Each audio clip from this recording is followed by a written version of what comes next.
नमस्कार दोस्तों, स्वागत है आपका टॉप ट्रेंडिंग जीके में। Railway RRB NTPC math series में आप आज हम 71 नंबर सेट कर रहे हैं जो कि 2 मार्च को हुआ था। और इसमें पहली शिफ्ट और सेकंड शिफ्ट दोनों पेपर हम डिस्कस करने वाले, केवल इंपॉर्टेंट मैथ के सवालों को डिस्कस करेंगे। इसके बाद में यदि बात करते हैं, आपको यदि प्रीवियस पेपर जितने भी हुए वो करने हैं तो आप प्लेलिस्ट ऑप्शन में जा सकते हैं और RRB NTPC 2021 all shift math solution के नाम से प्लेलिस्ट चेक कर सकते हैं और इसकी पीडीएफ आपको टेलीग्राम चैनल पर मिल जाएगी। तो अब बात करते हैं, अपना पेपर स्टार्ट करते हैं। पहला सवाल हमारे पास है सवाल नंबर 4। कंटिन्यू करा उससे पहले आपके लिए एक बेहतरीन अपॉर्चुनिटी जो कि टेक्स्ट बुक की ओर से है आपकी स्पेशल मॉक टेस्ट के लिए, जो ग्रुप डी और एनटीपीसी सिविल 2 एग्जाम की तैयारी कर रहे हैं। डेली एक मॉक टेस्ट जरूर लगेगा, समय बहुत कम बचा है। अभी यदि आप टेक्स्ट बुक पास लेते हो तो आपको 6 मंथ की एक्स्ट्रा वैलिडिटी फ्री मिल रही है। इसमें यदि आप टीटीजे कूपन कोड यूज करेंगे तो यहाँ पर भी एक्स्ट्रा 39 रुपये के डिस्काउंट के बाद इस डील को आप 360 रुपये में ग्रैब कर सकते हो। अभी वैलिडिटी में आपको 12 के बजाय 18 मंथ की वैलिडिटी है। लिमिटेड टाइम के लिए ये ऑफर चल रहा है। डिस्क्रिप्शन बॉक्स में लिंक है, ये टेक्स्ट बुक ऐप और वेबसाइट दोनों पर इसका लाभ उठा सकते हो, जिसमें सारे एग्जाम्स के मॉक टेस्ट हैं। 470 प्लस एग्जाम्स के मॉक टेस्ट, चाहे आप एससी की तैयारी करते हो, रेलवे, बैंकिंग, डिफेंस, अदर किसी भी स्टेट लेवल गवर्नमेंट एग्जाम के सेम एग्जाम पैटर्न और डैशबोर्ड पर आधारित यहाँ पर मॉक टेस्ट अवेलेबल होते हैं। तो जरूर एक मॉक टेस्ट लगेगा। ज्यादा जानकारी के लिए लिंक डिस्क्रिप्शन बॉक्स में है। तो क्या दिया गया है, इस सवाल को स्टार्ट करने से पहले मैं आपको एक चीज बताना चाहता हूं कि देखो, यदि मेरे पास एक समांतर चतुर्भुज है, समांतर चतुर्भुज है तो देखो, समांतर चतुर्भुज की आमने सामने की भुजाएं बराबर और समांतर होती है। इसी प्रकार से ये भुजा भी इसके समांतर और बराबर होगी। तो हम यदि एक समचतुर्भुज की बात करते हैं, समचतुर्भुज बना लिया। समचतुर्भुज में क्या होता है, चारों भुजाएं बराबर होती है। थोड़ा सा अच्छे से नहीं बना है तो इसको आप इस प्रकार से, अब समचतुर्भुज में क्या होता है, चारों भुजाएं बराबर होती है, ठीक है। यानी कि ये भुजा कम से कम इसके बराबर तो होगी। इसी प्रकार से यदि बात करें, चारों भुजाएं बराबर है तो ये भुजा इसके बराबर भी होगी। चारों बराबर है तो आपस में बराबर होगी, तो आमने सामने की भुजाएं भी बराबर होगी और साथ में समांतर भी होती है आमने सामने की भुजाएं। तो हम ये कह सकते हैं कि प्रत्येक समचतुर्भुज, यानी कि प्रत्येक समचतुर्भुज, प्रत्येक समचतुर्भुज क्या होता है, एक समांतर चतुर्भुज होता है, ये कह सकते हैं। मगर इसका उल्टा सत्य नहीं है कि प्रत्येक समांतर चतुर्भुज एक समचतुर्भुज होगा, ये सत्य नहीं है। तो हमें पता चल चुका है कि प्रत्येक समचतुर्भुज एक समांतर चतुर्भुज हो सकता है। तो समांतर चतुर्भुज के जितने भी फॉर्मूले हैं, जो भी कंडीशन है, वो समचतुर्भुज फॉलो करेगा या हम वो फॉर्मूला लगा सकते हैं। तो ये चीज मेरे को आपको बतानी थी। अब सवाल को स्टार्ट करते हैं। तो देखो, क्वेश्चन नंबर 4 में क्या दिया गया है, 24 सेंटीमीटर और 28 सेंटीमीटर विमाओं वाले एक आयत को समान परिमाप वाले समचतुर्भुज में परिवर्तित किया जाता है, ठीक है, जिसका एक कोण 120 डिग्री है। तो समचतुर्भुज का क्षेत्रफल बताना है। तो सबसे पहले आपको एक आयत दिया गया है, आयत की लंबाई और चौड़ाई बताई गई है, इसको हम एल और बी से मान लेते हैं। यदि तो परिमाप कितना हो जाएगा आयत का, आयत की बात कर रहे हैं, आयत का परिमाप कितना हो जाएगा, ये हो जाएगा 2 × L × B। इस प्रकार से आप 2 रखोगे, यहाँ पर 28 रखोगे, यहाँ पर 24 रखोगे, तो ये मान आपके पास 104 आ जाएगा। यदि आप इसको करते हो सॉल्व तो ये आपका परिमाप कितना आ जाएगा, आयत का 104 आ चुका है। आगे बात करते हैं, उसने कहा है कि जो आयत का परिमाप है वही समचतुर्भुज का परिमाप है। तो समचतुर्भुज का परिमाप भी हमारे पास अब आ चुका है। चतुर्भुज का परिमाप कितना आ चुका है, ये भी हमारे पास आ चुका है, 104 आ चुका है। तो हम चतुर्भुज की भुजा निकाल सकते हैं। भुजा कितनी हो जाएगी, 104/4 कर दोगे आप, यहां से आपकी भुजा आ चुकी है 26 आ चुकी है। 26 हमारे पास भुजा आ चुकी है। अब देखो, समांतर चतुर्भुज में एरिया निकालने का फॉर्मूला क्या होता है, किसमें, समांतर चतुर्भुज की बात कर रहे हैं, समांतर चतुर्भुज की बात कर रहे हैं।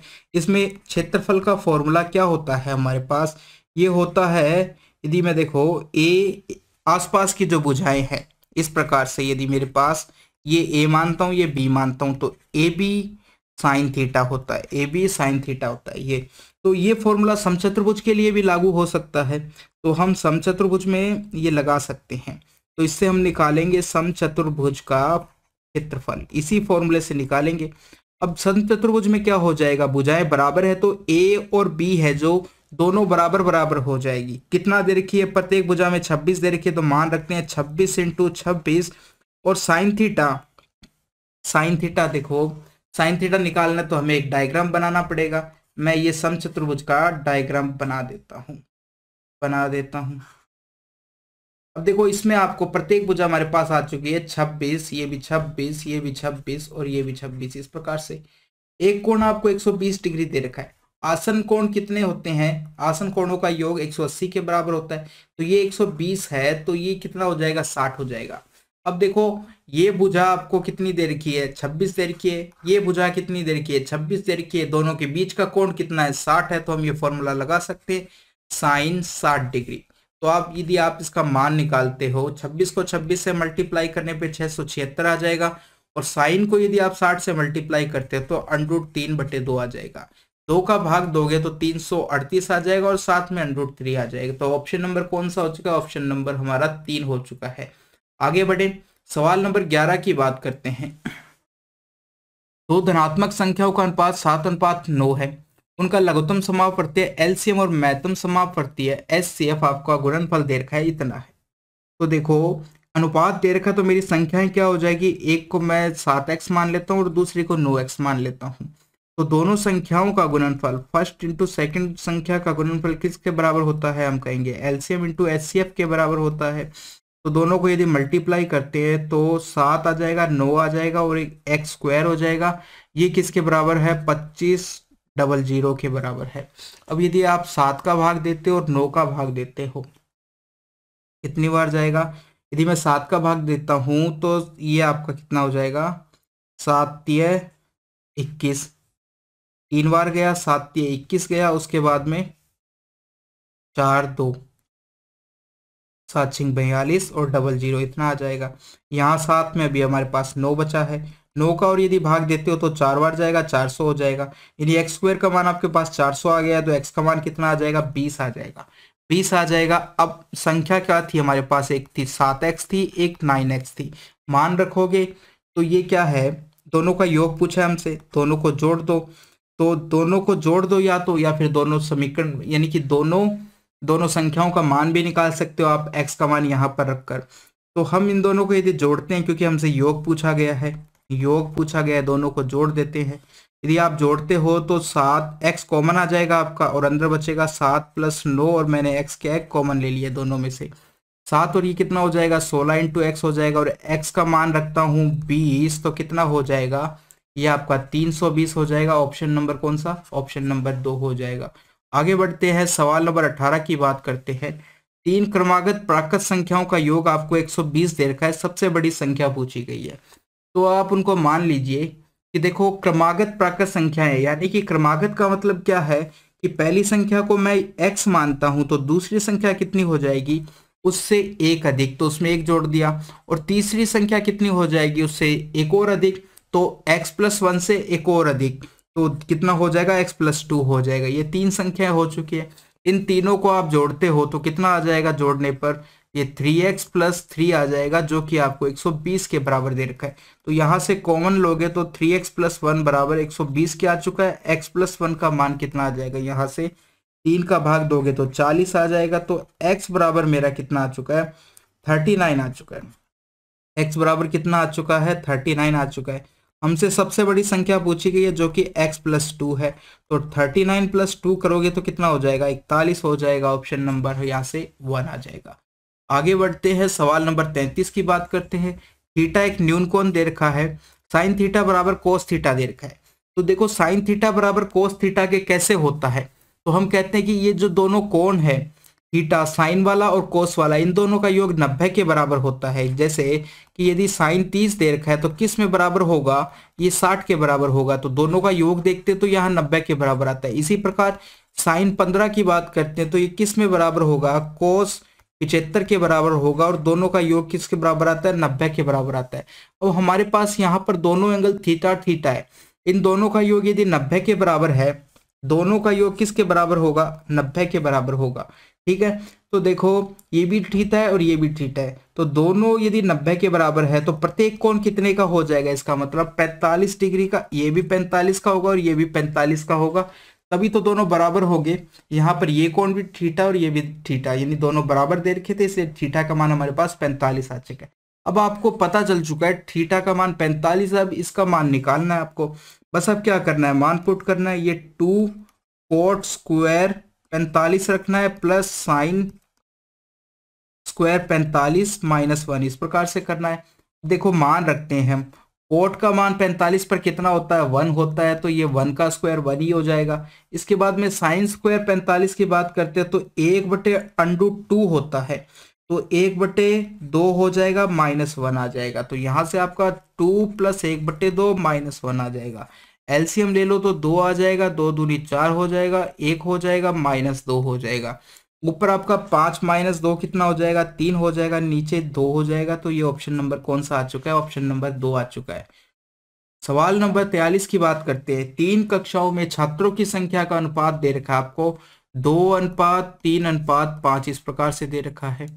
अब नया अनुपात क्या हो जाता है जब 30 की वृद्धि हो जाती है, प्रत्येक कक्षा में छात्रों की संख्या में कितनी कितनी वृद्धि हो रही है, 30 छात्रों की वृद्धि हो रही है। तो नया अनुपात क्या बन जाता है, 4 बन जाता है, 5 बन जाता है, 7। अब देखो सब में समान वृद्धि हुई है, तो आप अनुपात में चेक करो कि समान है क्या, नहीं है तो करना पड़ेगा। यहाँ देखते तो 2 आता है, यहाँ भी अंतर 2 का आता है, यहाँ पे भी 2 का आता है, यानी वृद्धि समान हुई है। और ये समान 2 अनुपात कितने के बराबर आ चुका है, 30 के बराबर होगा।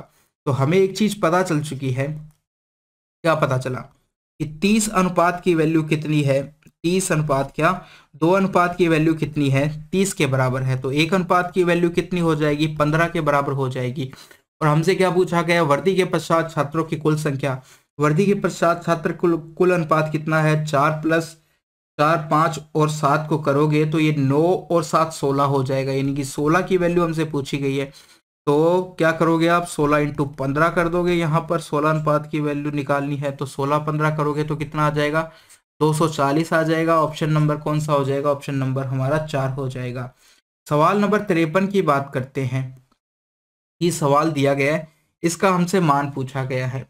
अब देखो क्या होता है, यहाँ पर आपको 4 फॉर्मूले ध्यान रखने की जरूरत है। तो देखो एक होता है कि साइन A + B का फॉर्मूला क्या होता है, ये हमारे पास होता है कि साइन तो A आएगा, फिर कोस है वो B आ जाएगा, प्लस फिर हम लिखेंगे देखो साइन A कोस B, फिर कोस हमारा A के साथ आएगा और साइन अब की बार B के साथ आएगा। यानी कि साइन पहले A के साथ आया था आपके और साइन B के साथ आया था। यदि हम यहाँ पर माइनस यूज करते हैं कि साइन A - B की बात करते हैं तो क्या हो जाएगा, यहाँ sine A cos B same वही, बस बीच में माइनस आ जाएगा। ठीक है, बीच में क्या आ जाएगा, माइनस आ जाएगा। अब यदि कोस की यदि हम बात करें कि कोस A + B है, तो इसका फॉर्मूला क्या होता है, पहले दोनों पद कोस के लिखेंगे यानी कोस A, फिर बाद में वापस कोस B, और यहाँ पर बाद में माइनस आएगा। यदि यहाँ पर प्लस है तो यहाँ माइनस आएगा, और बाद में क्या आएगा, दोनों साइन के आएंगे, दोनों साइन के आएंगे। इसी प्रकार से कोस A - B यदि आपको दे रखा है तो आप क्या लिख सकते हो इसका मान, ये देखो सेम वही रहने वाला है कि कोस A कोस B, बस अब माइनस है तो यहाँ पर प्लस हो जाएगा, और ये आपका हो जाएगा साइन A साइन B, इस प्रकार से हो जाएगा। ये हो चुका है, तो ये आपके फॉर्मूले हो चुके हैं। और हमसे देखो कौन सा दे रखा है, साइन A दे रखा है पहले तो, फिर कोस B दे रखा है। अब देखो जो साइन की वैल्यू थी, यानी कि कोस के साथ आ चुका है, कोस A हो गया है और ये B हो चुका है। तो हमें यहाँ से पता चल चुका है कि देखो हमारा पहला वाला फॉर्मूला है वो लग रहा है। तो A का मान आपके पास 25 आ चुका है और B का मान कितना 35 हो चुका है। तो जब पहला वाला फॉर्मूला रखा है हमने, ये चारों फॉर्मूले आप याद कर लेना, ठीक है, एक चीज तो ये। अब हम पहला वाला फॉर्मूला वो जब रखते हैं तो क्या आ जाएगा हमारे पास, साइन 25 प्लस आपके पास 35 आ जाएगा, ये वाला हो चुका है। यहाँ से कितना हो जाएगा हमारे पास, साइन 60 हो जाएगा, और साइन 60 का मान कितना √3/2 होता है। तो ये ऑप्शन नंबर आपका 1 हो गया है। बाकी भी फॉर्मूलों पे पूछा जा सकता था, तो इसलिए हमने सारे फॉर्मूलों को डिस्कस कर लिया है। ठीक है, आगे बात करते हैं सवाल नंबर 56 की। निम्नलिखित भिन्नों में से सबसे छोटी भिन्न कौन सी है, ये पूछा गया है। सबसे छोटी भिन्न को पूछा गया, ये 3 आपकी 9 हो चुकी है, ये 8/14 है, ये आपकी 5/8 है, और ये 4/9 है। अब इनके बीच का अंतर यदि हम बराबर कर दें तो हमें पता चल चुका है केवल अंश की कौन सी बड़ी होगी और कौन सी छोटी होगी। तो अंतर चेक करते हैं सबसे पहले। तो यहाँ पर यदि मैं अंतर देखूं तो कितने का दिखाई दे रहा है, 6 का दिखाई दे रहा है। यहाँ पर यदि मैं अंतर देखूं तो 6 का दिखाई दे रहा है।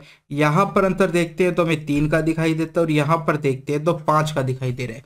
तो अब सबको बराबर करने के लिए क्या करना पड़ेगा मेरे को, इन सब जो भी जितने भी अंतर है उनका एलसीएम लोगे, एलसीएम लोगे तो 30 आ जाएगा आपका। तो प्रत्येक अंतर को मेरे को 30 बनाना पड़ेगा। तो पहले को 30 बनाने के लिए किससे मल्टीप्लाई करूं, 5 से मल्टीप्लाई करूं। अंश को भी करना पड़ेगा, हर को भी करना पड़ेगा, अंतर को भी करना पड़ेगा, तभी तो होगा, सबको करना पड़ेगा। तो हम केवल अंश को मल्टीप्लाई करेंगे। तो देखो मैं यदि अंतर को मल्टीप्लाई 6 को करता हूं 30 हो जाता है। यहाँ पर भी यदि अंतर को करता हूं 5 से तो 30 हो जाता है। यहाँ कितने से करना पड़ेगा 30 बनाने के लिए, 10 से करना पड़ेगा। यहाँ पर कितने से करना पड़ेगा, 6 से करना पड़ेगा।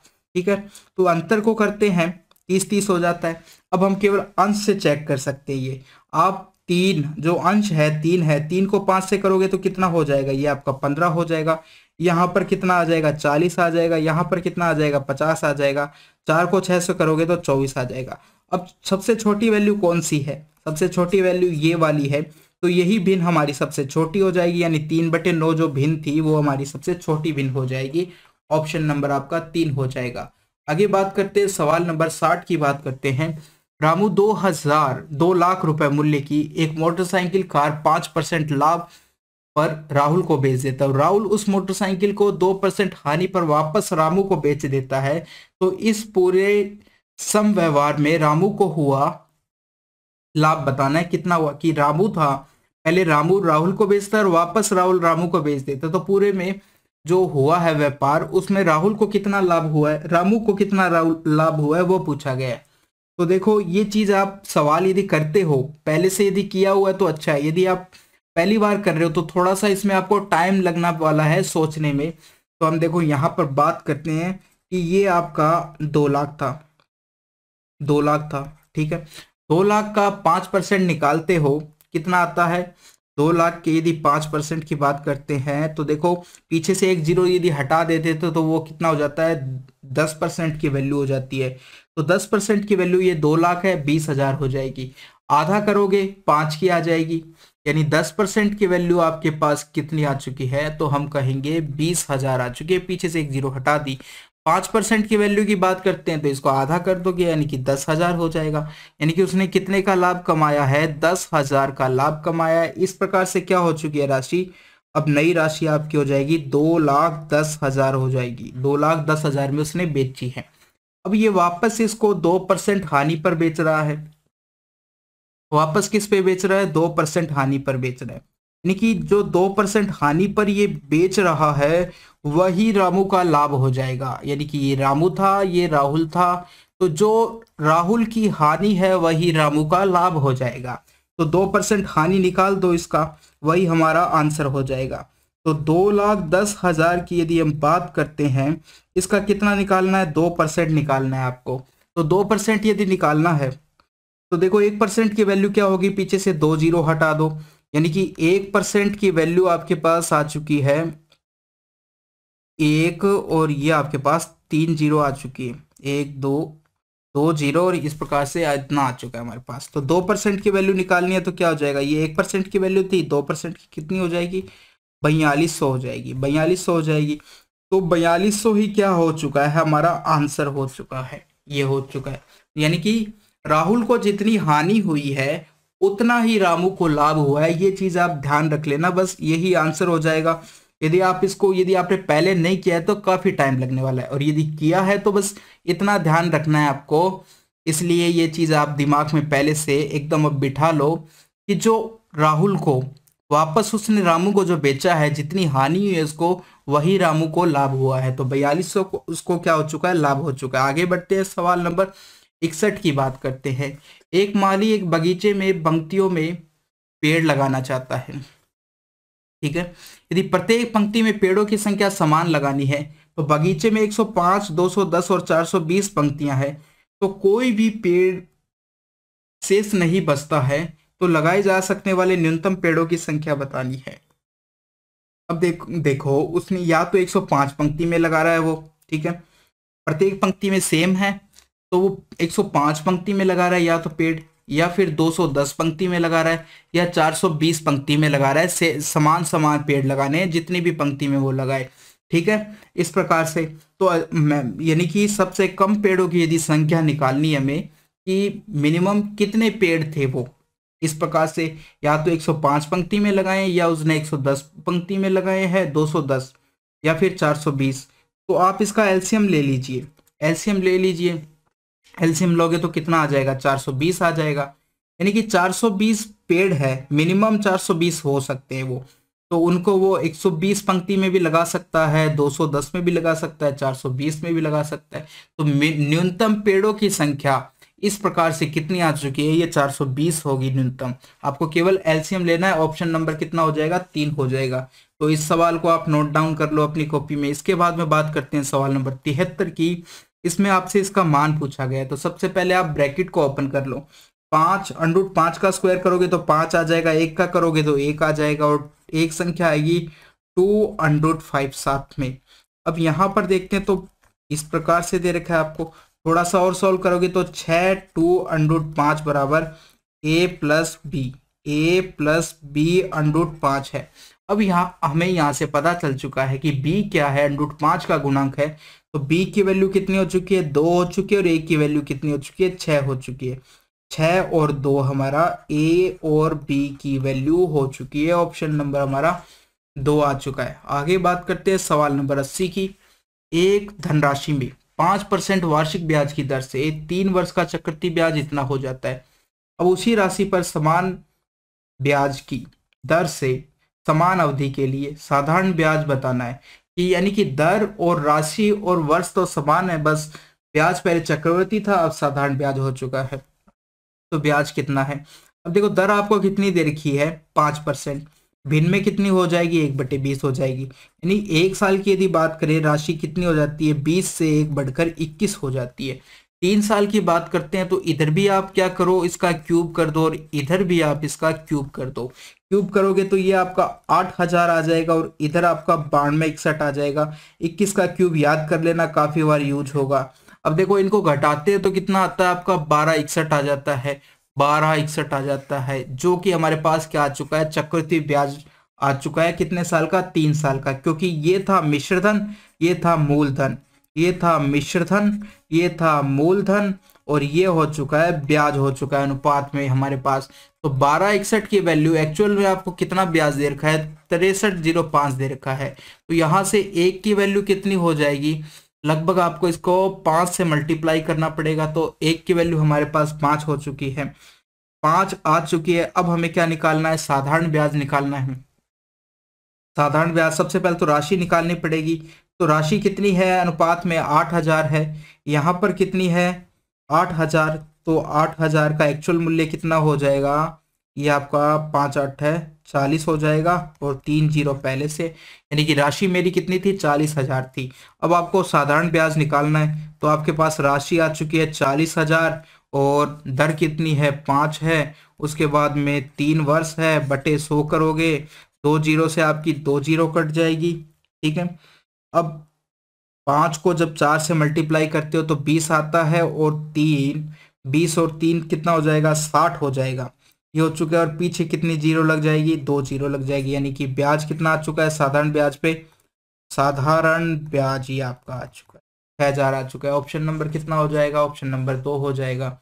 सवाल नंबर 84 की बात करते हैं।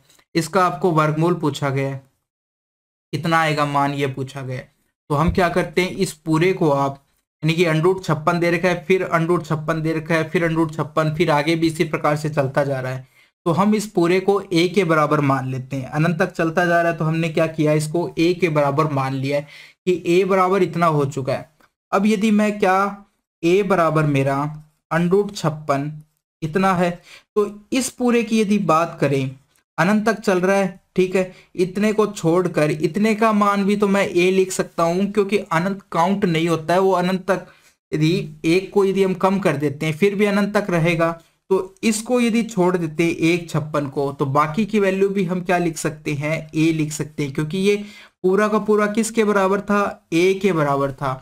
इसलिए मैंने 156 को छोड़ के बाकी पूरे की वैल्यू भी 1 लिख दी है। ठीक है, इस प्रकार से लिख सकते हैं। अब दोनों तरफ आप क्या कर दो, स्क्वायर कर दो, इधर a स्क्वायर हो जाएगा और इधर 56 प्लस a हो जाएगा, इस प्रकार से हो जाएगा। अब आप a को उधर ले आइए तो ये हो जाएगा आपका, कॉमन लोगे तो a माइनस 1 बराबर 56 हो चुका है।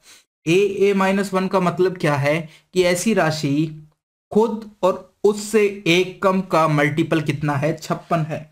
a माइनस 1 का मतलब क्या है, यदि खुद 3 है तो उससे एक कम a माइनस 1 हो जाएगा। ठीक है, इस प्रकार से। तो ये आप देख लो कि कब करने पे 56 आता है, कौन सी दो ऐसी संख्या है खुद और उससे एक कम जिसको मल्टीप्लाई करने पे 56 आता है। तो मैं यदि a का मान 8 रखता हूं और a माइनस 1 का मान कितना हो जाएगा, 7, इन दोनों का मल्टीपल इतना आता है, तो हमारे पास आ चुका है इस पूरे का मान, यानी कि a का मान कितना हो जाएगा, यहाँ से a का मान 8 हो जाएगा, तो यहाँ 8 हो चुका है इसका आंसर। अब आगे से आप ऐसा करोगे नहीं, ये तो मैंने बताया है कि किस प्रकार से हुआ है। आगे से आपको यदि ऐसा सवाल मिलता है तो केवल इसको आप ये कह दोगे कि जो यहाँ पर आपको वैल्यू दी गई है, बार बार जो वैल्यू रिपीट हो रही है 56 56 56, तो आप ऐसा ध्यान रखोगे कि दो ऐसी संख्याएं जो एक के बाद आती है उनको बराबर 56 के होगा। ठीक है, कौन सी ऐसी संख्याएं जो क्रमागत संख्याएं हैं उनका मल्टीपल 56 होगा, तो जो बड़ी संख्या है वो हमारा आंसर हो जाएगी। ठीक है, तो यानी कि यहाँ पर 8 रखा था, यहाँ पर 7 रखा था, ये दोनों 56 के बराबर है। तो बस आपको ये ध्यान रखना है, यानी कि यहाँ पर 56 दे रखा है तो वो ऐसी दो संख्याओं का गुणनफल है जो क्रमागत है, तो उसमें जो बड़ी संख्या है वो हमारा आंसर हो जाएगी। बस इतना सा करना है आपको, अब बाकी चीज का ध्यान नहीं रखना है, बस केवल इतना ध्यान रखना है आपको अब। ठीक है, तो ये हमारा हो चुका है। आगे बात करते हैं, ये हमारा पहला पेपर कंप्लीट हो चुका है, जितने भी इंपॉर्टेंट सवाल थे। अब शिफ्ट 2 की बात कर रहे हैं। सवाल नंबर 4, इसके अंदर भी पहला लिया है हमने, यदि एक पहिए की त्रिज्या में 8% की वृद्धि की जाती है तो पुराने पहिए और नए पहिए, ठीक है चलो सबसे पहले पहिए की त्रिज्या में वृद्धि कर देते हैं। मान लिया कि पहले कितनी थी, पहिए की त्रिज्या 100 थी, अब 8 की वृद्धि कर दी तो कितनी हो जाएगी, 108 हो जाएगी। थोड़ा सा यदि इसको सरल करते हैं तो ये आपका 25 आ जाएगा 4 से भाग देने पर, और ये आपका कितना आ जाएगा, 27 आ जाएगा।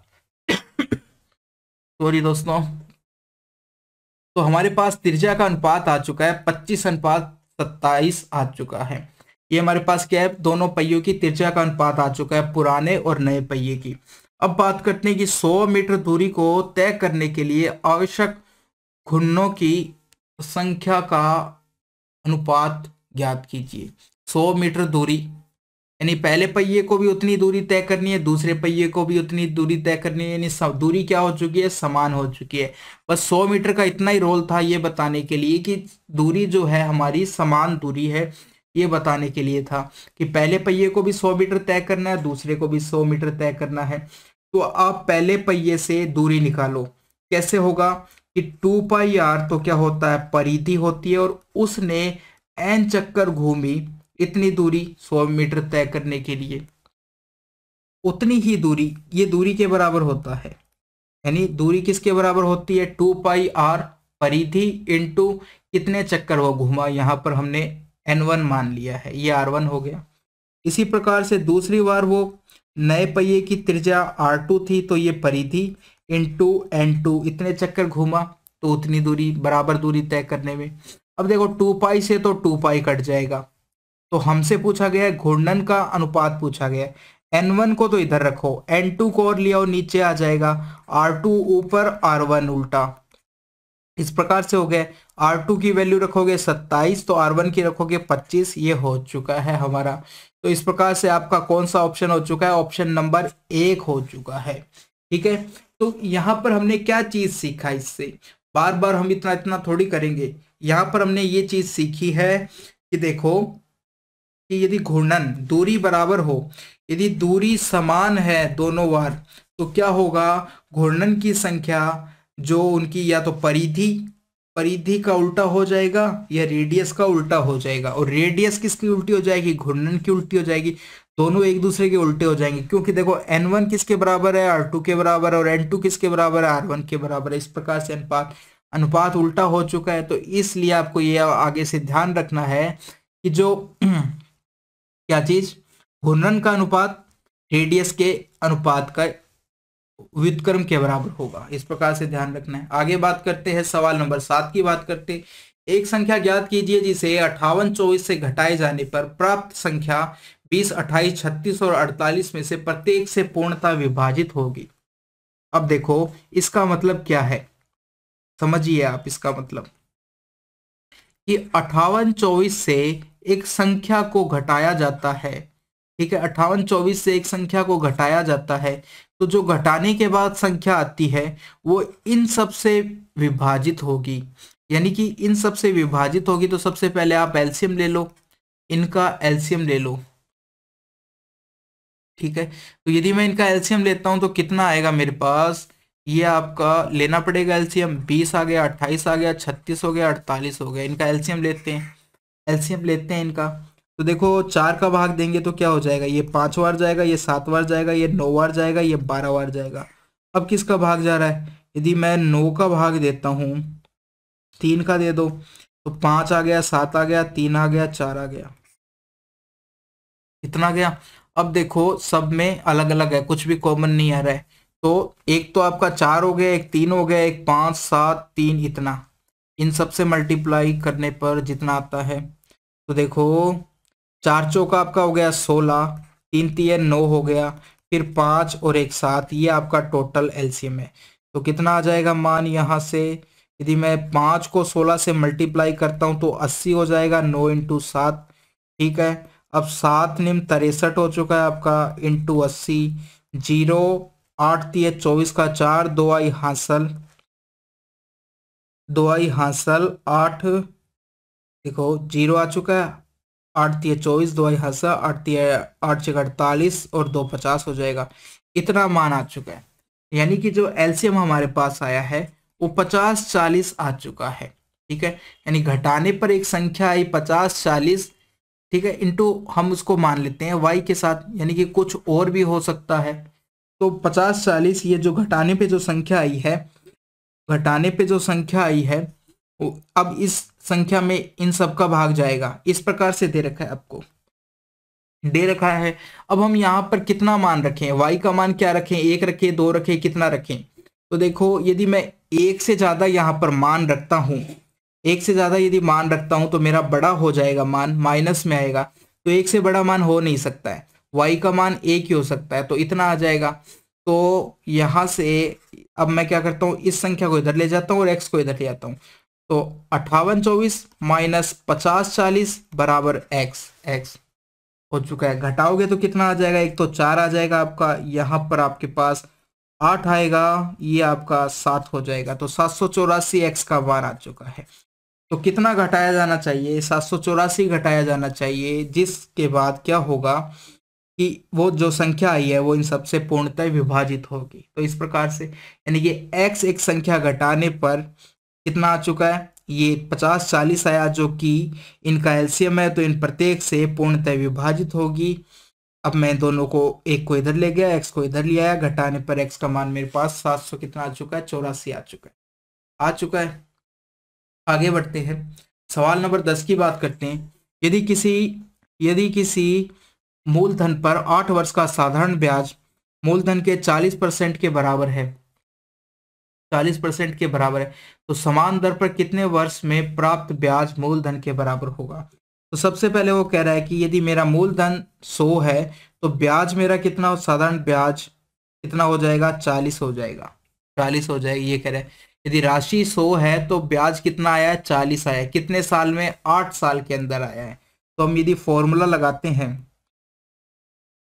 फॉर्मूला लगाते हैं तो क्या हुआ, 8 साल के अंदर कितना ब्याज आया है उसका, हम कहेंगे 8 साल के अंदर 100 से कितना हो गया, 40 ब्याज आया है, 40 आया है। थोड़ा सा यदि सरल कर लेते हैं, इसको काटते हैं, 0 से 0 कट जाएगा, 0 से 0 कट जाएगा, यानी कि 10 से 4 आया है। और थोड़ा सरल करते हैं तो 5 से 2 आया है, ये आ चुका है। अब हमारे पास ब्याज कितना आ चुका है, 5 से 2, कितने साल के अंदर आया है, ये 8 साल के अंदर आया है, हम ये कह सकते हैं। थोड़ा सा बड़ा लिख देते हैं, यहाँ पर 5 हो जाएगा, यहाँ पर 2 आया है। ब्याज कितने साल में, 8 साल में कितना आया है, 2 ब्याज आया है, किस पर, 5 पर। तो 1 साल में कितना ब्याज आया होगा, देखो यदि 8 साल की बात करते हैं तो 2 ब्याज आया है, एक ब्याज कितने में आया होगा, 4 साल के अंदर एक ब्याज आया होगा, ठीक है, 1 अनुपात ब्याज आया होगा। अब वो कह रहा है कि समान दर पर कितने वर्ष में प्राप्त ब्याज मूलधन के बराबर होगा। ब्याज यदि मूलधन के बराबर होने का मतलब क्या है कि मेरी राशि 5 थी, तो 5 कितने साल में हो जाएगा ब्याज, ये पूछा गया है। तो देखो एक ब्याज कितने साल में आता है, 4 साल में आता है। 4 साल में एक आता है, तो 5 कितने साल में आएगा, 5 कितने साल में आएगा, देखो एक 4 में आता है, 4 साल में। तो मेरे को यहाँ पर ब्याज कितना करना है, 5 करना है। तो इसके लिए मेरे को किससे मल्टीप्लाई करना पड़ेगा, इसको 5 से यदि मल्टीप्लाई कर देता हूँ, ब्याज 5 करना है, 5 करना है, 4 साल में एक आता है। तो यदि मैं इसको 5 से मल्टीप्लाई कर देता हूँ इधर, तो इधर भी 5 से मल्टीप्लाई करेंगे, एक को मल्टीप्लाई किया 5 से तो कितना हो जाएगा, ये 5 हो जाएगा, ठीक है। तो कितने सालों में हो गया, 5 चौका 20, 20 सालों के अंदर क्या हो जाएगा, मेरा ब्याज मूलधन के बराबर आ जाएगा। 20 साल के अंदर ऑप्शन नंबर कितना हो चुका है आपका, ऑप्शन नंबर 2 हो जाएगा। सवाल नंबर 11 की बात करते हैं। 5 अंकों की वह बड़ी से बड़ी संख्या ज्ञात कीजिए जो 12, 22, 42 और 55 से पूर्णतः विभाजित है। 5 अंकों की संख्या पूछी गई है। सबसे पहले आप क्या कीजिए, इनसे विभाजित हो तो इनका एलसीएम ले लीजिए। एलसीएम लोगे 12, 12, 22, इनका एलसीएम लेना है आपको। तो क्या करते हैं, सबसे पहले हम इसको इस प्रकार से लिख लेते हैं। इसको तोड़ेंगे तो 3 और कितना आ जाएगा, 2 की पावर 2 आ जाएगा। इसकी बात करते हैं तो एक तो 11 है इसके अंदर और एक कितना है, 2 है इसके अंदर। 42 की बात करते हैं तो इसके अंदर क्या क्या है, 42 का मतलब है एक तो इसके अंदर 2 है, एक 3 है, एक 7 है, इस प्रकार से। और 55 की बात करते हैं तो क्या है, 11 इंटू 5 है। अब सबसे बड़ी बड़ी पावर ले लो आप, यदि आपको एलसीएम लेना है। 2 की सबसे बड़ी पावर कितनी है, 2 की पावर 2 है। 3 की बात करते हैं तो 1 की पावर है। 5 की बात करते हैं तो 1 ही है। 7 की बात करते हैं तो 1 ही। 11 की बात करते हैं तो सबसे बड़ी पावर 1 ही है। इतना हो चुका है हमारे पास। अब ये करते हैं, ये 4 हो चुका है, ये 3 हो चुका है, ये 5 हो चुका है, 7 है इंटू 11 है। एलसीएम लेना है आपको, ये आ चुका है आपका 12, 12 5 से 60 हो जाएगा। 60 को 7 से मल्टीप्लाई करोगे तो 420 हो जाएगा, इंटू 11 करना है। यहाँ से करते हैं तो ये 0 आ जाएगा, ये 2 हो जाएगा, ये 6 हो जाएगा, 4 इतना आ जाएगा 11 से मल्टीप्लाई करने पर इनका एलसीएम। अब उसने देखो हमारे पास एलसीएम करने के बाद में कितने अंकों की संख्या है, 4 अंकों की। सवाल में बताया गया है कि 5 अंकों की बड़ी से बड़ी संख्या होनी चाहिए, ठीक है। ये आपके पास संख्या आ चुकी है, इनका एलसीएम। तो मेरी संख्या क्या हो सकती है, 46 20 इंटू एक्स हो सकती है। यानी कि ऐसी संख्या जिसमें इन सब का भाग जाएगा। तो 46 20 में इन सब का भाग जाएगा क्योंकि एलसीएम है, और साथ में एक्स और भी कुछ है उसके। तो ये मिलाकर मेरी क्या हो चुकी है, 5 अंकों की सबसे बड़ी संख्या होगी।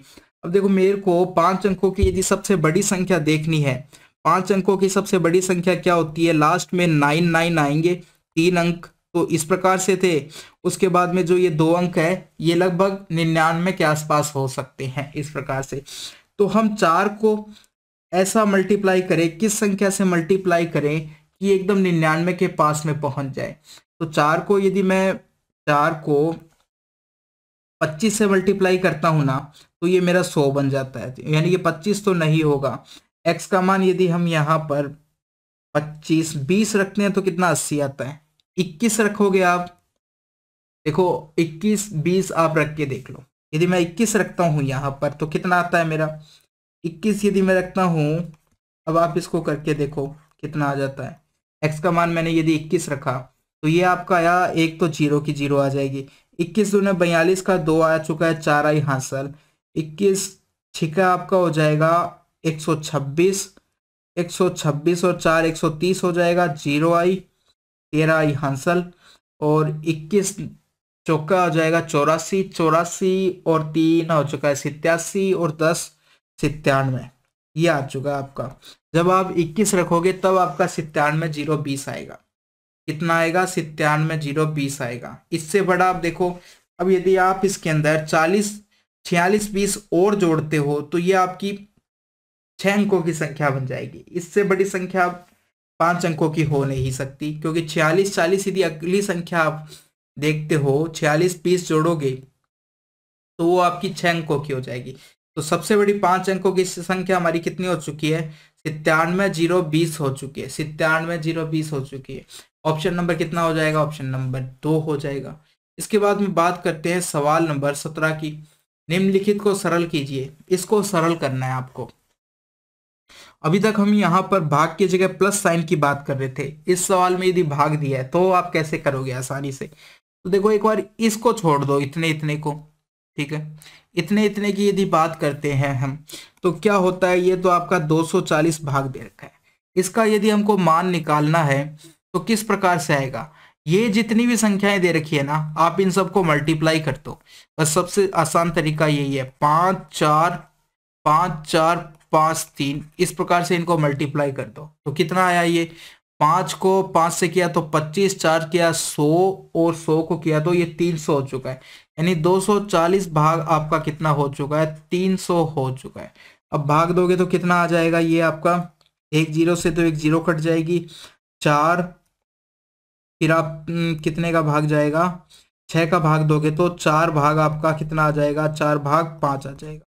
4 भाग 5 अनुपात आ जाएगा। मैंने काट दिया, 0 से 0 काट दिया, फिर इसको 6 से दोनों तरफ काट दिया है, तो इतना आ जाएगा 4 भाग 5 या 4 अनुपात 5 भी कह सकते हैं हम इसको, कुछ भी कह सकते हो। ऑप्शन नंबर आपका कितना आ चुका है? 3 आ चुका है, ठीक है। इस प्रकार से हो चुका है ये। तो आपको क्या करना है? इसको सरल कैसे करते हैं? ये तो और भी आसान है। केवल इन तीनों जितनी भी संख्याएं दे रखी है, इस प्रकार से 1 भाग, तो बस यहाँ पर 1 होना जरूरी है, हर जगह पर 1 होना जरूरी है। बाकी इनको आप मल्टीप्लाई कर दो, यही हो जाएगा आपका। आगे बढ़ते हैं, सवाल नंबर 18 की बात करते हैं। दो संख्याओं के लैसे और मैसे का गुणनफल आपको 24 दे रखा है। दोनों संख्याओं का अंतर आपको 2 दे रखा है। तो संख्या पूछा गया है। सबसे पहली बात देखो, हम संख्या मानते हैं ax और bx मेरी संख्याएं हो गई है, ठीक है। जो कॉमन पार्ट है उसको HCF कहते हैं, और बाकी बचे हुए और कॉमन पार्ट तीनों को मिलाकर हम LCM बोलते हैं। तो दोनों संख्याओं का गुणनफल किसके बराबर होता है? LCM। हम ऐसे कहते हैं कि पहली संख्या इंटू दूसरी संख्या का गुणनफल किसके बराबर होता है? ये आपका LCM इंटू HCF के बराबर होता है। ये आपको दे रखा है, ये आ जाएगा आपका AX हो जाएगा, ये BX हो जाएगा। ये किसके बराबर दे रखा है? 24 के बराबर दे रखा है। तो ABX स्क्वायर बराबर आपका कितना हो चुका है? 24 हो चुका है। एक चीज तो हमारी ये हो चुकी है, ABX स्क्वायर बराबर कितना हो चुका है? 24 हो चुका है। दूसरी चीज हमें एक चीज और दे रखी है कि पहली संख्या माइनस दूसरी संख्या, यानी कि दो संख्याओं का अंतर हमको कितना दे रखा है? 2 दे रखा है। इसका मतलब क्या है? A minus B into X बराबर 2 हो चुका है। इस प्रकार से दे रखा है, यानी कि दो संख्याओं का अंतर कितना दे रखा है? 2 दे रखा है। और दो संख्याओं का गुणनफल आपको कितना दे रखा है? 24 दे रखा है। तो संख्याएं क्या होनी चाहिए? अब या तो देखो, आप सिंपल देख लो कि दो संख्याओं का गुणनफल आपको कितना दे रखा है, इसकी जरूरत भी नहीं है, सिंपल यहां तक रखो, ठीक है। और इसकी भी जरूरत नहीं है, बस इतना ध्यान रखो। तो अब ये देखो कि दो संख्याओं को यदि गुणा करते हैं तो 24 कब आता है? यदि आप 4 को 8 से मल्टीप्लाई करते हो तो कितना आता है? 48 आता है। 2 को 4 से करोगे तो 8 आएगा, 6 को 4 से करोगे तो 24 आएगा। बस केवल यहीं पे आ रहा है, तो ये आपका इसी प्रकार से हो जाता, एक से ही निकल गया। घटाकर भी आप देख सकते हो, घटाकर देखोगे तो केवल सब में आपको 2 2 दिखाई दे रहा है। तो आप मल्टीप्लाई करते हो तो आपको पता चल जाता है 24 कहाँ पर आ रहा है? ऑप्शन नंबर 3 पर आ रहा है। तो ऑप्शन नंबर 3 हो जाएगा। आगे बात करते हैं, सवाल नंबर 23 की बात करते हैं। एक मीनार दे रखी है, उसके उन्नयन कोण कितने का बना रही है? स्टार्टिंग में वो 30 का बना रही है। कितने का बना रही है? स्टार्टिंग में 30 का बना रही है। अब मीनार से, इस पॉइंट से हम चलना शुरू करते हैं मीनार की ओर। मान लिया यहां पहुंच गए, वो कह रहे हैं यहां पर जब यहां पहुंच गए, कितना चला? वो 20 मीटर चला है। कितना चला है? 20 मीटर चला है। और यहां पर अब कोण कितने का बना रहा है? वो मीनार के साथ 60 डिग्री का कोण बना रहा है। मीनार की हमसे ऊंचाई पूछी गई है। अब देखो, सबसे पहले छोटे त्रिभुज की बात करते हैं। ये कोण तो 90 डिग्री का होगा, ये 60 दे रखा है, तो ये कोण कितने का हो जाएगा? 30 डिग्री का हो जाएगा। अब देखो, जब 30 और 60 के कोण होते हैं तो 30 के सामने की भुजा कितने में होती है? 1 अनुपात में होती है। 60 के सामने की भुजा √3 के अनुपात में होती है। इस प्रकार से होती है। अब छोटे त्रिभुज की बात हमने कर ली है। अब आते हैं बड़े त्रिभुज पे। बड़े त्रिभुज में ये कोण 30 है, तो ये पूरा जो कोण है, पूरा कोण कितने का हो जाएगा? हम कहेंगे पूरा कोण 60 का हो जाएगा। तो 30 के सामने की भुजा 1 अनुपात में है, 1 अनुपात में है, ठीक है। तो 60 के सामने की भुजा कितने में हो जाएगी, √3 के अनुपात में। अब 1 अनुपात की वैल्यू आपको कितनी दे रखी है, ये 3 √3 के अनुपात में हो जाएगी। पूरी की पूरी भुजा कितने के अनुपात, क्योंकि हम बड़े त्रिभुज की बात कर रहे हैं। 1 अनुपात की वैल्यू अब आपको कितनी दे रखी है, √3 दिख रही है यहाँ पर। तो 3 की कितनी हो जाएगी, √3 की वैल्यू कितनी हो जाएगी, √3 × 3 हो जाएगी, क्योंकि 1 की वैल्यू √3 है, तो √3 की कितनी हो जाएगी, 3 × 3, ये आपका 3 आ जाएगा। तो कितनी आ चुकी है, बड़ी वाली भुजा मेरी कितनी आ चुकी है, 3 आ चुकी है। यहां से लेकर यहां तक की भुजा मेरी 3 आ चुकी है। इतनी कितनी है, 1 है। तो जो ये 20 है, 20 मीटर कितने के बराबर हो जाएगा, 2 अनुपात के बराबर हो जाएगा, क्योंकि पूरी बड़ी भुजा है ना वो तो 3 है, और केवल छोटे त्रिभुज की यदि आधार की बात करते हैं तो वो 1 है। तो 2 की वैल्यू यहां से कितनी आ चुकी है, 20 मीटर आ चुकी है। हमें ये चीज पता चल चुकी है। यहां लिखने से बढ़िया है यहां लिख देता हूं मैं कि 2 की वैल्यू कितनी आ चुकी है, 20 मीटर आ चुकी है। तो 1 की वैल्यू कितनी हो जाएगी हमारे पास, 10 मीटर हो जाएगी। अब पूछा किसका गया है, पूछा किसका गया है, ये हमारे पास √3 हो गया। ये पूछा किसका गया है, मीनार की ऊंचाई पूछी गई है। मीनार की ऊंचाई कितनी है, √3 है। √3 की वैल्यू निकालोगे तो कितना हो जाएगा, ये 10 √3 हो जाएगा, 10 √3 मीटर हो जाएगा। ऑप्शन नंबर कितना हो जाएगा, ऑप्शन नंबर 3 हो जाएगा आपका। इस प्रकार से हो चुका है, ये हो गया है। आगे बात करते हैं, ये हो गया आपका ऑप्शन नंबर 3 हो चुका है। सवाल नंबर 24 की बात करते हैं, इसका मान बताना है। अब जब पहले जो दो पद है, पहले जो दो पद है वो एक दूसरे के व्युत्क्रम है। इस प्रकार से जब व्युत्क्रम है तो मैं क्या करता हूँ, इसको a मान लेता हूँ और इसको b मान लेता हूँ। तो व्युत्क्रम को x और x प्लस दोनों, यदि एक को x मानता हूं तो दूसरा 1/x हो जाएगा। दोनों का योग किसके बराबर होता है, 2 × a² + b² बटे a² - b² के बराबर होता है। तो 2 हो चुका है। एक यदि 2 है तो 2 का स्क्वायर 4 हो जाएगा, और √5 का कितना हो जाएगा, 5 हो जाएगा। नीचे घटाओगे तो 4 - 5 करोगे। यहां से कितना आ चुका है मान, 2, ये आपका 9 दूनी 18 आ चुका है ऊपर, और नीचे बात करते तो -1 आ चुका है, यानी कि -18 हमारे पास इसका मान आ चुका है पहले दो पदों का। अब आपको तीसरा पद इसके साथ जोड़ना है, ठीक है। तो तीसरे पद को मान थोड़ा सा यदि हम सरल कर लें या साथ में जोड़ लेते हैं, तो तीनों को यदि जोड़ते हैं तो ये आपका -18 आ जाएगा। अब यहाँ पर जो दे रखा है -5 - 1 दे रखा है इस प्रकार से, और नीचे भी √5 + 1 दे रखा है। अब आप इसमें नीचे से √ हटाने के लिए क्या करोगे, विपरीत साइन से ऊपर नीचे मल्टीप्लाई करोगे। तो यहाँ माइनस से कर दिया, और यहाँ पर भी माइनस से करना पड़ेगा यदि ऊपर किया है तो। यहाँ से यदि हम अब देखते हैं तो कितना आ जाएगा, ऊपर तो आपका क्या हो जाएगा, √5 - 1 का होल स्क्वायर हो जाएगा, और नीचे यदि बात करते हैं तो 5 - 1 हो जाएगा। इस प्रकार से हो जाएगा। तो एक तो माइनस का आपके पास 18 है, अब इसका स्क्वायर खोलते हैं तो 5 आ जाएगा, 1 आ जाएगा, और साथ में क्या आ जाएगा, 2 √5 हो जाएगा। और इतने इतने के नीचे कितना दे आ चुका है, 4 आ चुका है, इतना मान आ चुका है।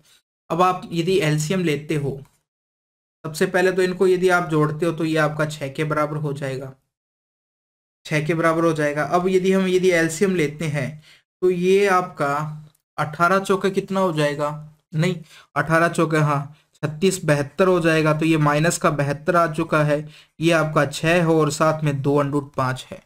72 में से यदि आप 6 घटाते हो तो 2 वो घट गए और 4 और घट गए, 70, 4 और घटाओगे तो 64 हो जाएगा आपका।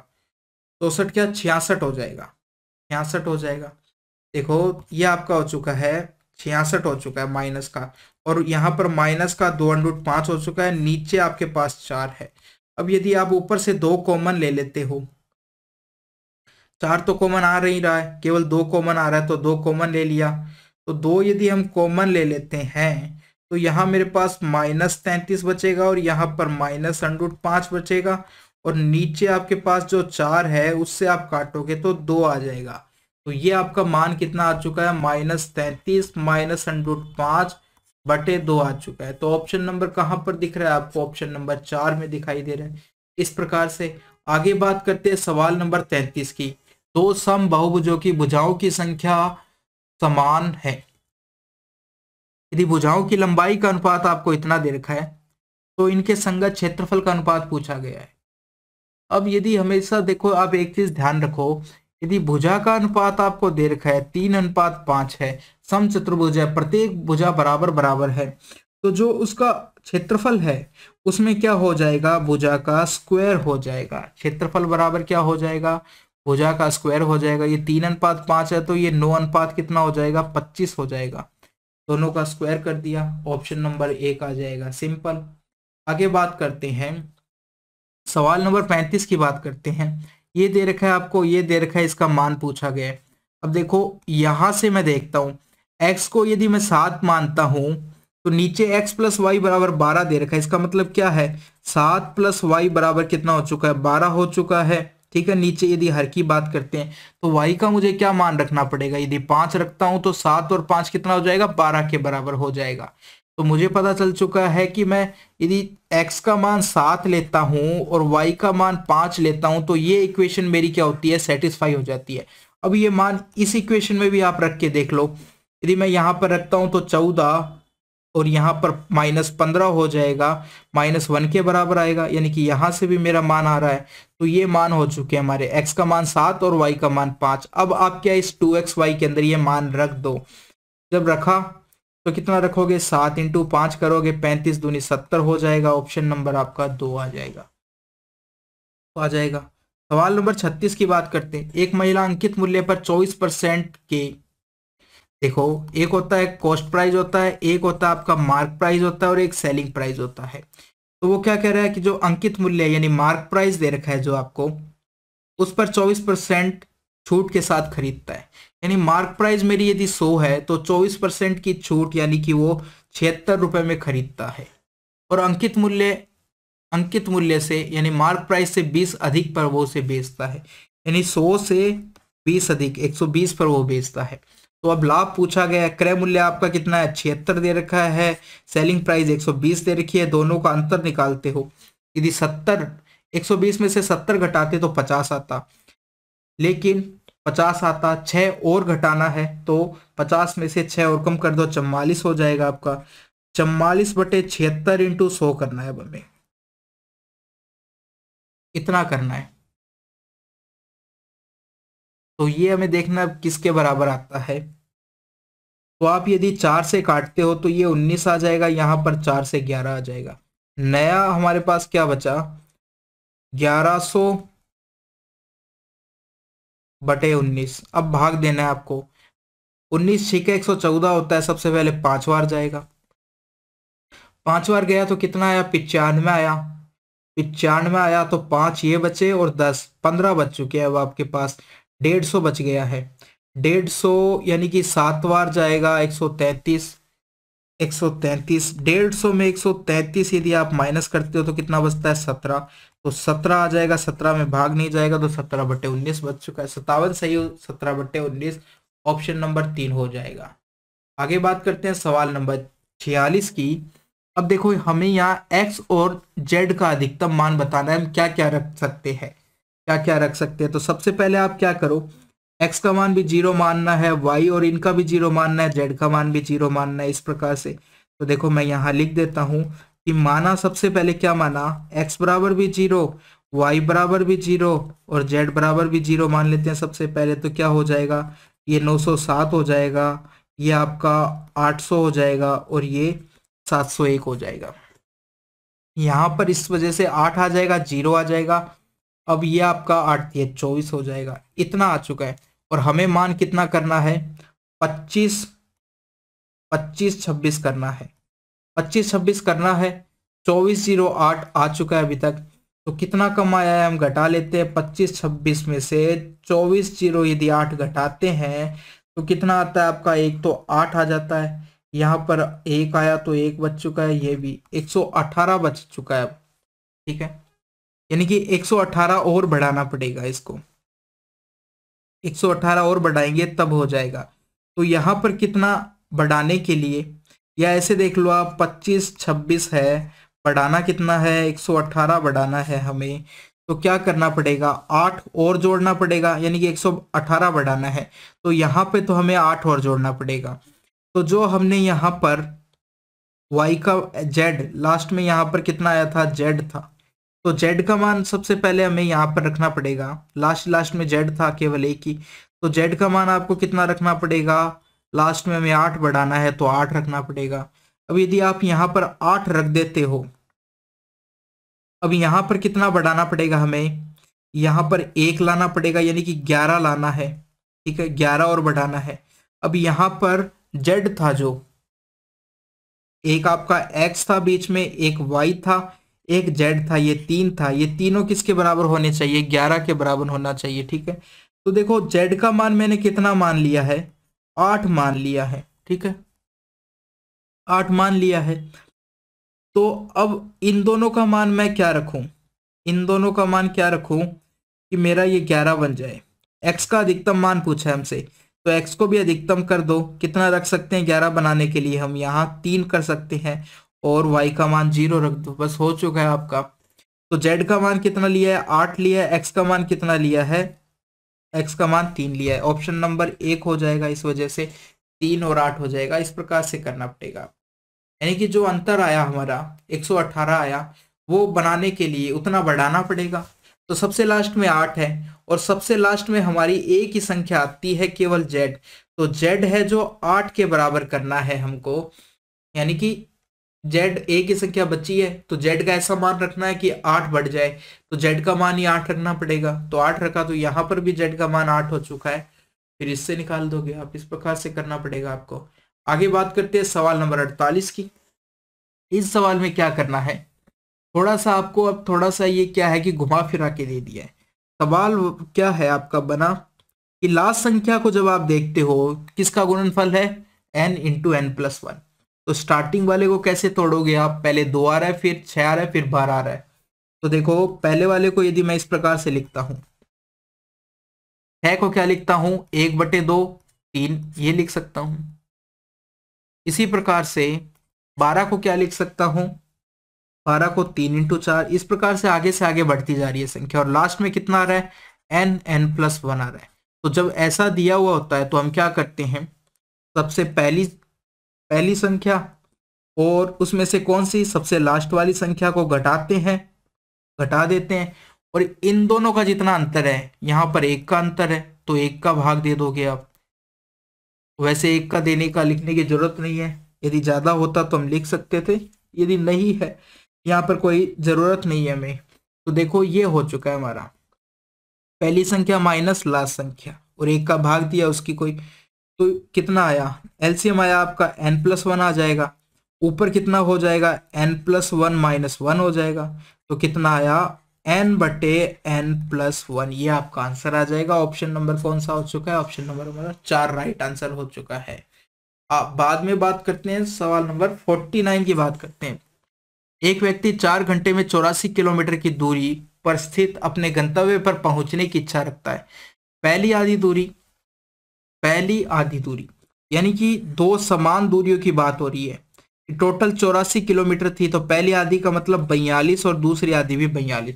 तो पहली आधी दूरी वो 28 की चाल से तय कर रहा है, 28 किलोमीटर प्रति घंटा। दूसरा x पूछा गया है, इसलिए हमने x मान लिया।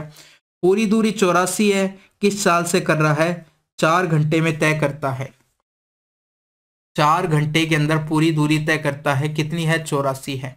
तो 84 में जब आप 4 का भाग देते हो तो आपकी चाल आ जाती है 21 किलोमीटर प्रति घंटा। तो आपकी औसत चाल का फॉर्मूला लगा सकते हैं, क्योंकि ये दोनों आधी आधी दूरी बराबर बराबर है, डिस्टेंस दोनों की। यदि दूरी बराबर है तो हम औसत चाल का फॉर्मूला लगा सकते हैं। तो औसत चाल के लिए फॉर्मूला लगाते हो आप, तो औसत चाल बराबर क्या हो जाएगा, 2 into S1 into S2/S1 plus S2। अब आपकी औसत चाल कितनी दे रखी है, 21 दे रखी है। प्रथम चाल कितनी है, 28 है। दूसरी चाल को हम x माना है, तो x रख दो। नीचे क्या हो जाएगा, 28 प्लस x हो जाएगा आपका, इतना आ चुका है। सरल करो, अब इसको सरल करोगे तो कितना हो जाएगा, देखो आपके पास इधर 21 है, और इसको काटोगे, 7 से काटोगे 3 बार, ये आपका जाएगा 4 बार, इतना आ चुका है। अब आप इसको क्रॉस मल्टीप्लाई कर दोगे तो 28 को 3 से करते हो तो कितना आता है आपका 84 आता है। इधर लिख देता हूँ, 28 को 3 से करोगे तो आपका 84 आ जाएगा, प्लस 3x आ जाएगा, बराबर आपका 8x आ जाएगा। इस प्रकार से आ चुका है। तो 8x में से 3x घटाते हो तो 5x बराबर आपका कितना आ जाता है 84 आ जाता है। तो x का मान कितना आ जाएगा आपका 84/5 आ जाएगा, 5 आ जाएगा। आगे देखोगे तो 84 में यदि आप 5 का भाग देते हो तो एक बार जाएगा 5 एकम 5, अब 34 बचा, 5 6 30 हो जाएगा, 4/5 किलोमीटर प्रति घंटा, 16 सही 4/5 किलोमीटर प्रति घंटा। ऑप्शन नंबर कितना हो जाएगा 4 हो जाएगा। सवाल नंबर 52, यदि ए बी का 120% के बराबर है तो बी ए प्लस बी की कितने परसेंट के बराबर है, ये पूछा गया। तो जो पहला दे रखा है आपको लाइन, वहां से आप ए अनुपात बी अनुपात निकाल सकते हो। कैसे कि ए बी के कितने, ए बी के 120% के बराबर है, ए बी के कितने परसेंट के बराबर है 120% के बराबर है।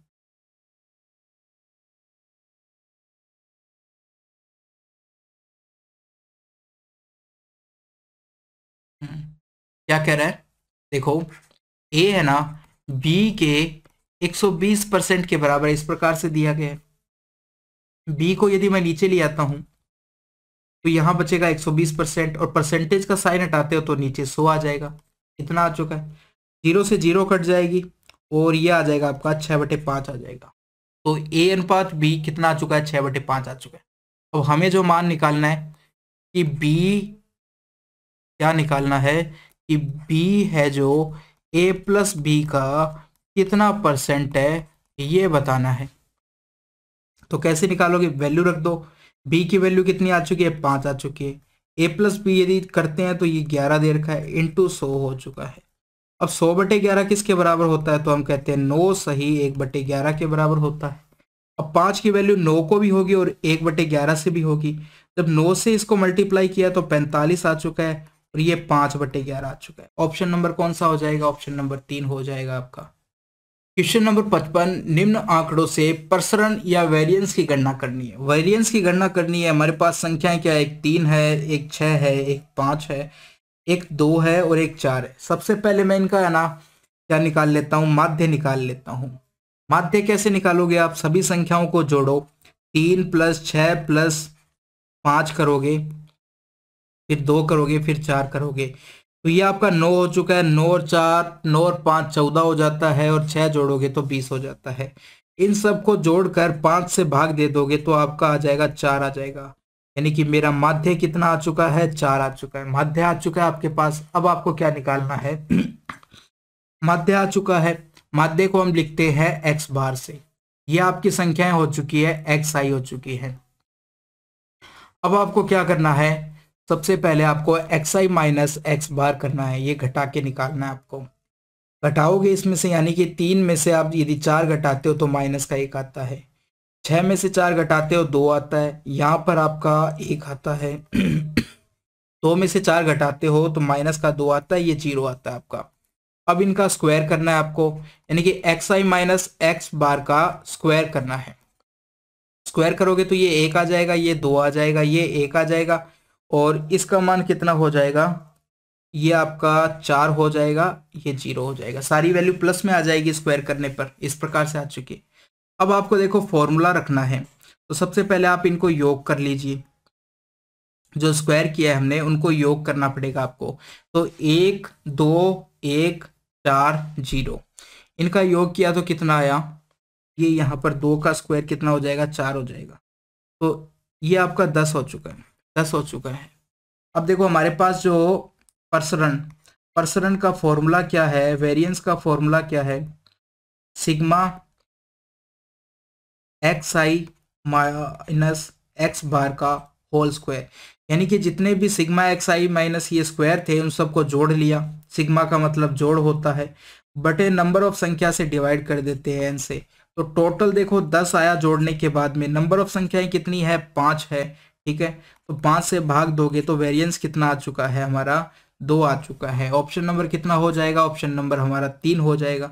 इस प्रकार से आगे बढ़ते हैं, सवाल नंबर 62 की बात करते हैं।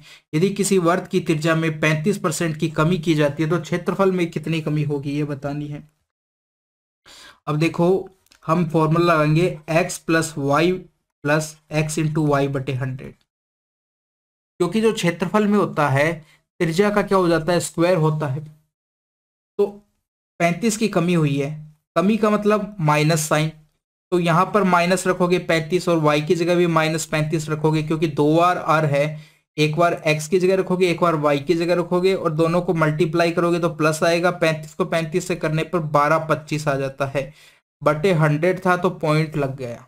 ये आपका -70 प्लस 12.25 आ चुका है। अब देखो, आप यदि 13 घटा दो, सबसे पहले 70 में से यदि आप 13 घटाते हो तो कितना आता है आपका? 57 आता है, 57 आता है। मगर हमने क्या है कि 25 कम 25 यानी कि 13 घटा दिया था, 13 घटाने पर कितना आता है? 57 आता है। हमने लेकिन 12.25 था, यानी कि हमें कम करना पड़ेगा। 57 जो आया है उसमें से कितना कम करना पड़ेगा? 75 हमने ज्यादा घटा दिया, 0.75, तो 75 कम करना पड़ेगा।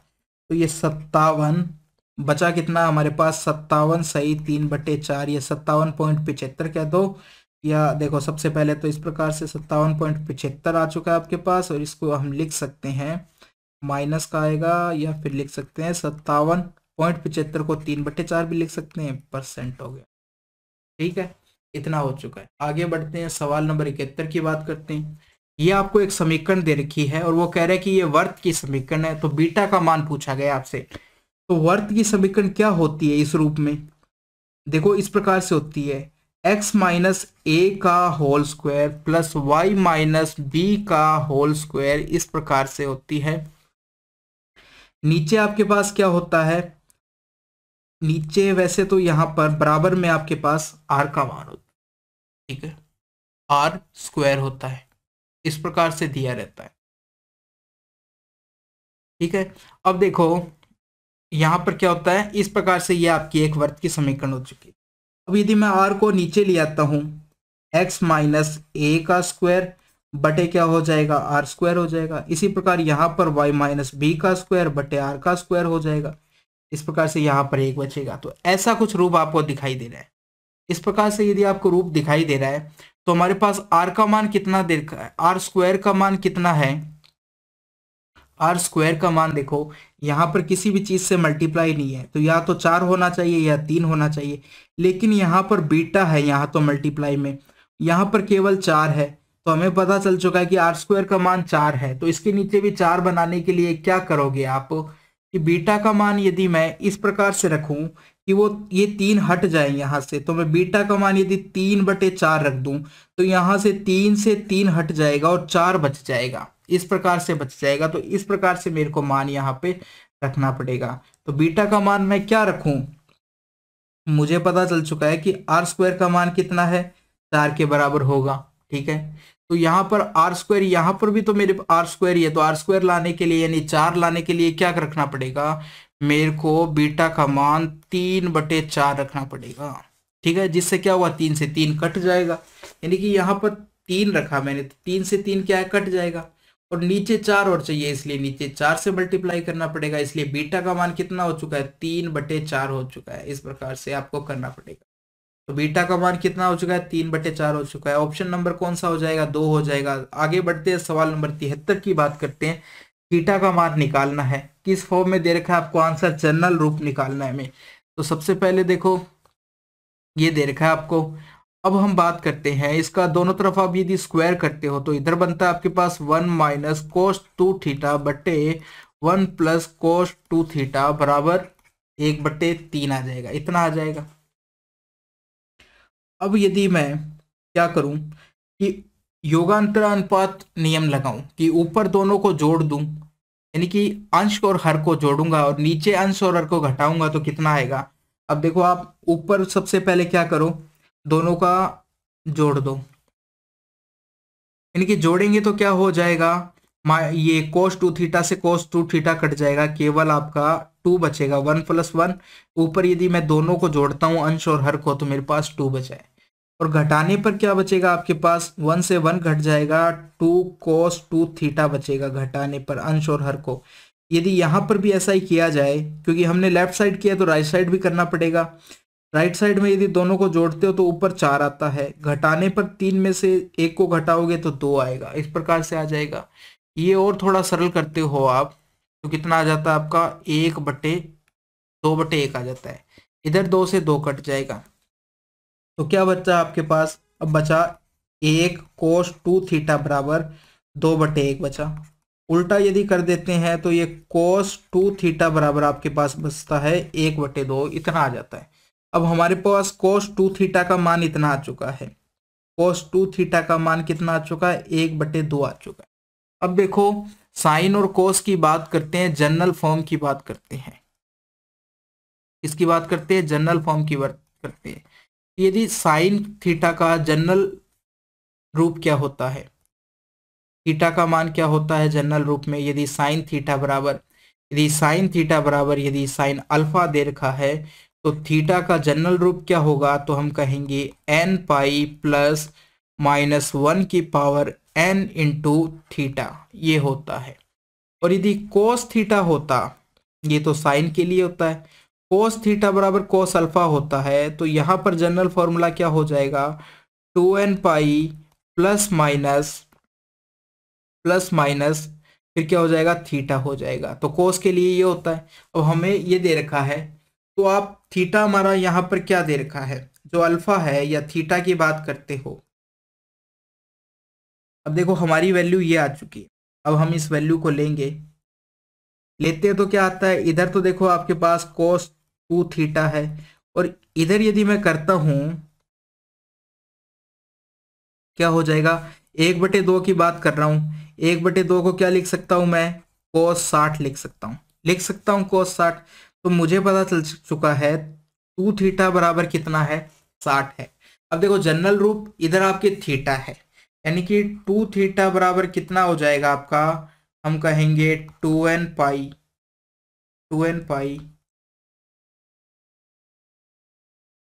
अब या तो देखो आप 60 लिख दो, या फिर आप ऐसे भी लिख सकते हो कि cos π/3, क्योंकि 60 को हम π/3 लिखते हैं, तो ये आपका प्लस माइनस क्या हो जाएगा, π/3 हो जाएगा, इतना हो जाएगा। आप यदि और ज्यादा इसको सरल करते हो तो मान कितना आ जाएगा आपका, ये जो 2 है, 2 यदि नीचे लाते हो तो थीटा बराबर आपका कितना आ जाएगा, n पाई प्लस माइनस π/6, ये मान आ जाएगा आपका, ये वाला मान आ जाएगा। देखो अब आंसर कौन सा है हमारा, n पाई, माइनस नहीं दे रखा है, ठीक है, केवल तो प्लस में ही दे रखे हैं सारे ऑप्शन, तो ऑप्शन नंबर हमारा 3 हो जाएगा। यहीं पे दिखाई दे रहा है हमको π/6, तो इस प्रकार से हो जाएगा।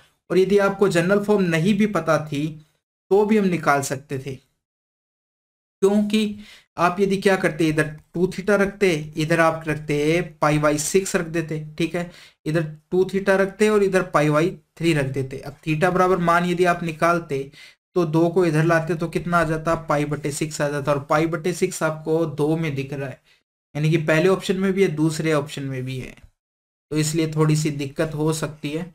तो आप जनरल फॉर्म याद कर लीजिए, साइन थीटा का क्या हो जाएगा, n पाई प्लस -1 की पावर n/थीटा, और कोस थीटा की value 2n pi plus minus theta हो चुकी।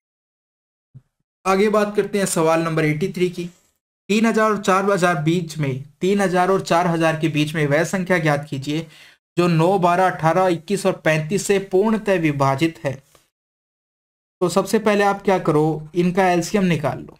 एलसीएम लोगे तो इनका कितना आएगा, 9 के यदि टुकड़े करते हैं तो ये 9 का स्क्वायर, 3 का स्क्वायर हो जाता है, ये 2 का स्क्वायर इंटू 3 होता है, ये आपका 3 का स्क्वायर इंटू 2 हो जाएगा, ये 3 इंटू 7 हो जाएगा, ये आपका 7 इंटू 5 इंटू 7 हो जाएगा। सबसे बड़ी बड़ी पावर ले लो, 2 की सबसे बड़ी पावर कितनी है, 2 की पावर 2 है। इसी प्रकार से 3 की सबसे बड़ी पावर 3 की पावर 2 है। उसके बाद में 5 की पावर 1 है और 7 की पावर भी 1 ही है, तो ये हमारा एलसीएम हो जाएगा, 2 दूनी 4, 3 3 9, 5 इंटू 7 हो चुका है। अब देखो 5 और 4 को करते हैं तो 20 आ जाता है, बाकी ये 63 हो जाएगा। अब आप इसको मल्टीप्लाई करते हो तो 6 हो जाएगा, 12 हो जाएगा, यानी 1260 आ चुका है हमारा एलसीएम। तो वो संख्या हमारी क्या हो जाएगी, 1260 इंटू एक्स हो जाएगी। ठीक है, इन सब से अब इस संख्या को भाग देंगे, 1260 एक्स को यदि इन सब से भाग देंगे तो पूरी तरह से डिवाइड होगी। अब एक्स का मान हमें इस प्रकार से रखना है कि हमारी संख्या 3000 से 4000 के बीच में आ जाए। तो मैं यदि 4 रखता हूं तो ज्यादा हो जाएगी, 2 रखता हूं तो कम हो जाएगी, तो एक्स का मान आप 3 रख दो, यहाँ पर 3 रख दो, 1200 इंटू 60 हो जाएगा। इस प्रकार से ये संख्या हो गई है। अब देखो मल्टीप्लाई करते हैं तो 0 आ गया, 3 6 18 हो जाएगा, एक आई हासिल, 3 दूनू 6 और 1 कितना हो जाएगा, 7 हो जाएगा, 3 3 3 हो जाएगा, तो 3780 हो जाएगा। ऑप्शन नंबर आपका कितना हो चुका है, 2 हो चुका है। तो दोस्तों यहाँ पर आज का अपना पेपर कंप्लीट हो चुका है। कैसा लगा ये आप कमेंट में बता सकते हैं, कोई भी प्रॉब्लम है तो वो भी आप कमेंट कर सकते हैं, और मिलते हैं इसी प्रकार के एक और पेपर के साथ। थैंक यू दोस्तों।